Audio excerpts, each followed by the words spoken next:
जी सभी भक्तजनों को तो आज है रामचरितमानस कथा का हमारा 76वां पार्ट। तो एक बार जोर से जयकारा लगाइए, जय श्री राम।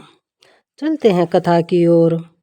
तो यद्यपि वे सम हैं, उनमें न राग है न रोष है, और न वे किसी का पाप पुण्य और गुण दोष ही ग्रहण करते हैं। उन्होंने विश्व में कर्म को ही प्रधान रखा है। जो जैसा करता है वैसा ही फल भोगता है। तथापि वे भक्त और अभक्त के हृदय के अनुसार सम और विषम व्यवहार करते हैं। भक्त को प्रेम से गले लगा लेते हैं और अभक्त को मार कर तार देते हैं। गुण रहित, निर्लेप, मान रहित और सदा एक रस भगवान श्री राम भक्त के प्रेमवश ही सगुण हुए हैं। श्री राम जी सदा अपने सेवकों की रुचि रखते आए हैं और वेद पुराण साधु और देवता इसके साक्षी हैं। ऐसा हृदय में जानकर कुटिलता छोड़ दो और भरत जी के चरणों में सुंदर प्रीति करो। हे देवराज इंद्र, श्री रामचंद्र जी के भक्त सदा दूसरों के हित में ही लगे रहते हैं। वे दूसरों के दुख से दुखी और दयालु होते हैं। फिर भरत जी तो भक्तों के शिरोमणि जो ठहरे, उनसे बिल्कुल ना डरे।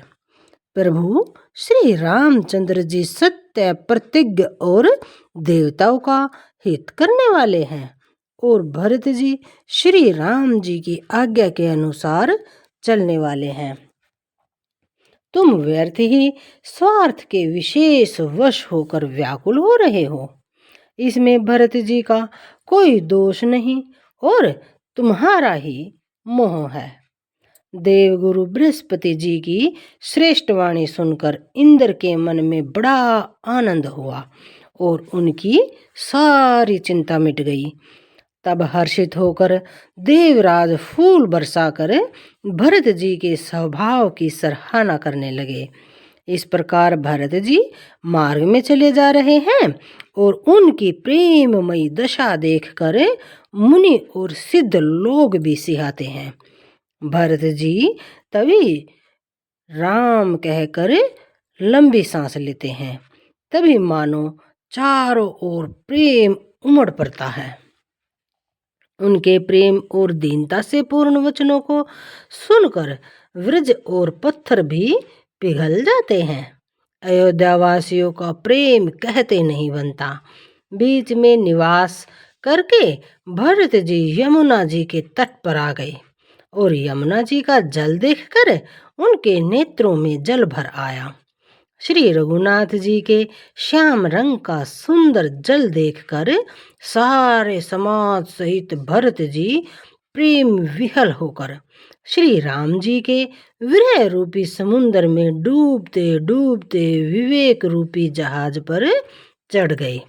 अर्थात यमुना जी का श्याम वर्ण जल देखकर सब लोग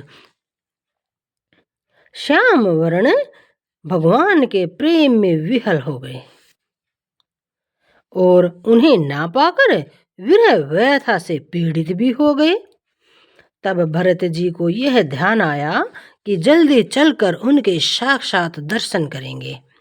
इस विवेक से वे फिर से उत्साहित हो गए। उस दिन यमुना के किनारे निवास किया और फिर समय के अनुसार सबके लिए खान पान आदि की बहुत सुंदर व्यवस्था की। निषाद राज का संकेत पाकर रात ही रात में घाट घाट की अवगणित नावें वहां आ गई और जिनका वर्णन किया ही नहीं जा सकता।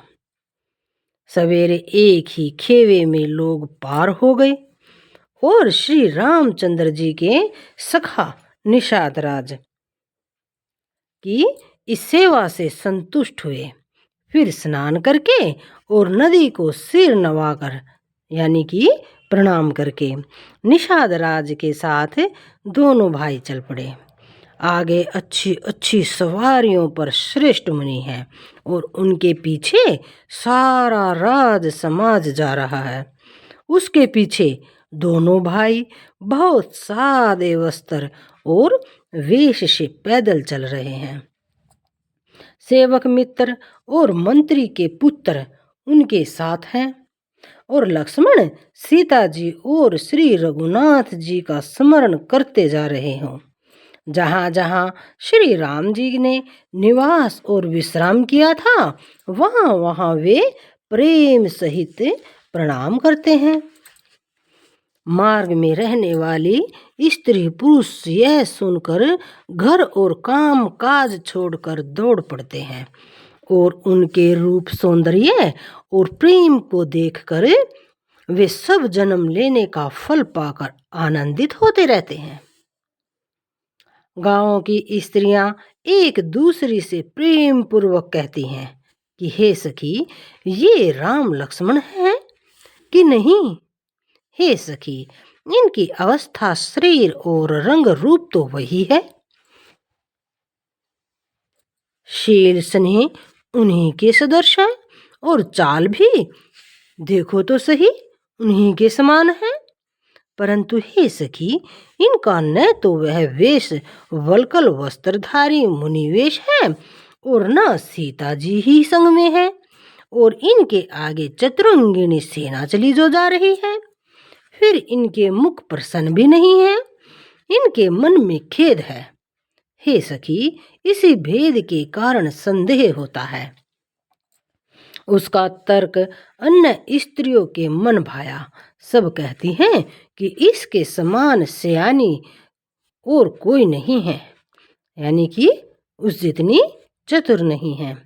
उसकी सराहना करके और तेरी वाणी सत्य है, इस प्रकार उसका सम्मान करके दूसरी स्त्री मीठे वचन बोली कि श्री राम जी के राज तिलक का आनंद जिस प्रकार से भंग जो हुआ था, वह सब कथा प्रसंग प्रेम पूर्वक कहकर फिर वह भरत जी के शील स्नेह और सौभाग्य की सराहना करने लगी। वह बोली कि देखो, ये भरत जी पिता के दिए हुए राज्य को त्याग कर पैदल चलते और फलाहार करते हुए श्री राम जी को मनाने के लिए जा रहे हैं। इनके समान आज कौन है? भरत जी का भाईपना और भक्ति और इनके आचरण कहने और सुनने से दुख और दोषों के जो जितने भी दुख और दोष थे, उन दोषों को हरने वाले हैं। हे सखी, उनके संबंध में जो कुछ भी कहा जाए बहुत थोड़ा है। श्री राम जी के भाई ऐसे क्यों न हो? छोटे भाई शत्रुघ्न सहित भरत जी को देखकर हम सब भी आज धन्य स्त्रियों की गिनती में आ गई हैं। इस प्रकार भरत जी के गुण सुनकर उनकी दशा देखकर स्त्रियां पछताती हैं और कहती हैं कि यह पुत्र केकई जैसी माता के योग्य नहीं है। कोई कहती है कि इसमें रानी का भी दोष नहीं है, यह सब विधाता ने ही किया है जो हमारे अनुकूल है।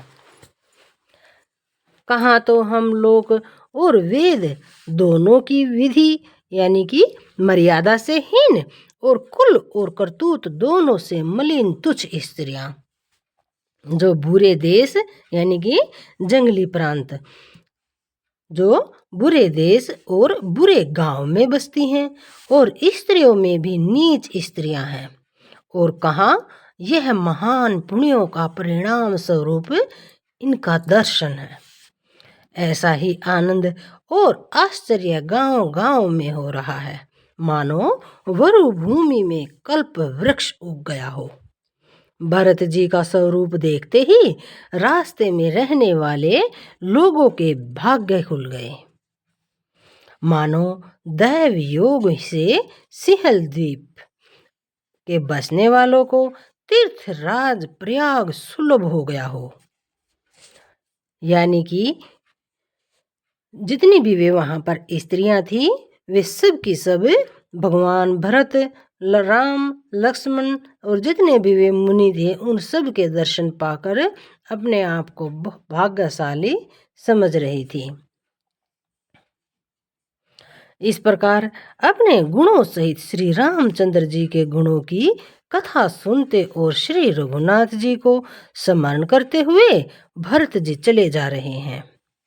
वे तीर्थ देखकर स्नान और मुनियों के आश्रम तथा देवताओं के मंदिर देखकर प्रणाम करते हैं और मन ही मन यह वरदान मांगते हैं कि श्री सीताराम जी के चरण कमलों में प्रेम हो।